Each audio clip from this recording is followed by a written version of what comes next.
বটি অ্যাঙ্কর কালাই দিয়া বানায় ঝালমুড়ি, বটি অ্যাঙ্কর কালাই দিয়া বানায় ঝালমুড়ি।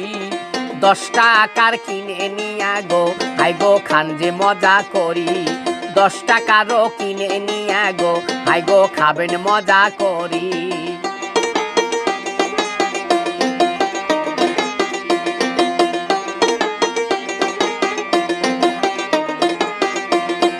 তিল তিসি বাদাম মুগ খাইতে সুমধুর, মতিন ভাইয়ের ঝালমুড়ি আরো চানাচুর। তিল তিসি বাদাম মুগ খাইতে সুমধুর, মতিন ভাইয়ের ঝালমুড়ি আরো চানাচুর। ফজলার মোড়ে পাবেন ভাইরে আরো ব্রিজ ধারে, ফজলার মোড়ে পাবেন ভাইরে আরো ব্রিজের ধারে। 10 টাকারও ঝালমুড়ি গো হাই গো নেবেন ক্রয় করে, 10 টাকারও ঝালমুড়ি গো